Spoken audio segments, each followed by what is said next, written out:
ரப்பட ரிலாவை அடையிறதுக்கு கடைசி அமலாக மிஸ்வாக் செஞ்சாங்க. அதுக்கு பின்னால அவங்க என்னமோ வாய்க்குள்ளால சொல்றாங்க, கையால செஞ்ச அமல், உடம்பால செயலாக செஞ்ச கடைசி அமல் மிஸ்வாக். கடைசியாக பேசுற வார்த்தை என்ன? ஹஜ்ரத் ஆயிஷா காதை கொடுத்து கேட்டாங்க.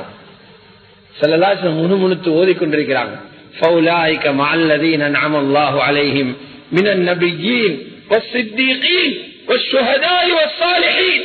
அவர்கள் நியமத்து கொடுக்கப்பட்ட, அல்லாஹ் யாருக்கு நியமத்து செய்தானோ அந்த நபிமார்கள், சித்தீகீன்கள், ஷுஹதாக்கள், நல்ல மனிதர்களோடு இருப்பாங்க என்ற ஆயத்தை ஓதி போட்டு, அல்லாஹும்ம ஃபிர்லி வர்ஹம்னி, யா அல்லாஹ் என்ன மன்னிச்சிரு, எனக்கு இரக்கம் காட்டிடு, வஅல்ஹக்னி பிர்ரஃபீகில் ஆலா, இந்த உயர்ந்த கூட்டத்தோட என்ன கொடு வைத்து சேர்த்து துஆ கிட்ட.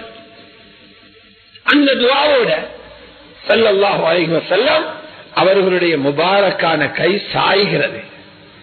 சாய்கிறதை வச்சுதான் ஹஜ்ரத் ஆயிஷா புரிஞ்சு கொண்டாங்க, அன்னாருடைய ரூஹ் அல்லாஹ்விடத்தில் போய்த்திருச்சு. அன்னாருடைய ரூஹ் அல்லாஹ்விடத்தில் போய்த்திருச்சு. செய்திகள் மதீனாவெல்லாம் பரவி கொண்டிருக்குது. இந்த செய்தியை பல சஹாபாக்கள் ஏற்றுக்கொள்றாங்க. ஹஜ்ரத் உமர் ஏற்றுக்கொள்ளார். அவர் சத்தமா சொல்லிக் கொண்டிருக்கிறார், முனாஃபிக்குகள் பரப்பிய ஒரு கதைதான் மௌத் என்றது.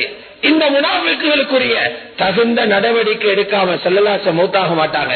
மூசா அலைஹிஸ்ஸலாம் தூர் சீனாவுக்கு போனது போல அல்லாஹ்வை சந்திக்க பேசிருக்கிறாங்க, திருப்ப வருவாங்க சொல்லிக்கிட்டே இருக்கிறாங்க. ஹஜ்ரத் உஸ்மான் ரலியல்லாஹு அவர்கள் மௌனியாக ஒரு இடத்தில் உட்கார்ந்து இருக்கிறாங்க. இந்த நேரம் சையதுனா அபூபக்கர் ரலியல்லாஹு அவர்கள் அனுமதி பெற்று அவாலி என்ற இடத்தில் இருந்து அவங்களுடைய மனைவியை வீட்டுக்கு போயிட்டு இருந்தாங்க. அங்கிருந்து வந்தாங்க. வந்த உடனே பார்த்தா மஸ்ஜிதுல ஹஜ்ரத் உமருடைய பயான் நடக்குது. மக்கள் திகைத்து போயிட்டு நிக்கிறாங்க. நேரே போனாங்க ஹஜ்ரத் ஆயிஷா வீட்டுக்கு. போயிட்டு பார்த்தா ஸல்லல்லாஹு அலைஹி வஸல்லம் முபாரக்கான ஜனாஸா வைக்கப்பட்டிருக்கிறது. பிடவையை நீக்கி அவர்களுடைய முகத்தில விழுந்து முத்தமிட்டு அழுதார்கள்.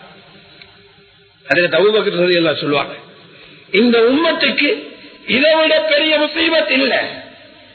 யாருக்கு எவ்வளவு பெரிய பிரச்சனை வந்தாலும், எவ்வளவு பெரிய இழப்புகள் வந்தாலும், ரசூலுல்லாஹ்வை இழந்தது போல இழப்பு வேறு எதுவுமே இல்லை.